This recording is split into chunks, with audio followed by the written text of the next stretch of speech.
Info 228 du Sénégal. seen bi leen jox xibaar yi wér te wóor. dal leen ak jàmm mbokki internet yi Info 228 TV Sénégal mbokk yéen ñi nga xam ne saa yu ne rek yéen a ngi tàttan xibaar ci seen bile.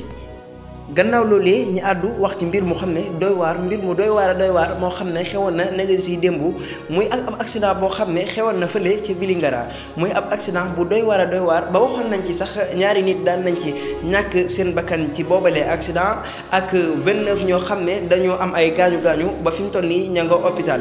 mbir moomu nag doon nañ gëstoo koy leeral ba xam li ko waral ba tey ji nag ngir dikk leeral li waral accident boobee nag ki nga xam ne moo nekkoon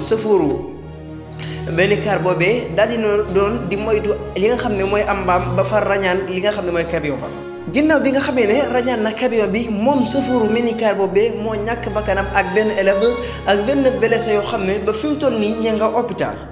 ki leen di sëfooru camion bi moom nag fi mu toll nii teg nañ ko loxo ngir xam li waral mbir mu ni mel ngir amal ay enquête ak ay leeral ci mbir moomee ki nga xam ne mooy ministre de l'éducation moom nag fas yéene naa taxawu ñi nga xam ne dañoo am ay gaañu mbokk yi ñi ngi leen jox dig daje di leen jaajëfal ba beneen yoon Info 228 TV Sénégal mbokk yéen ñi nga xam ne say ne rek yéen a ngi tàttal xibaar ci seen bile.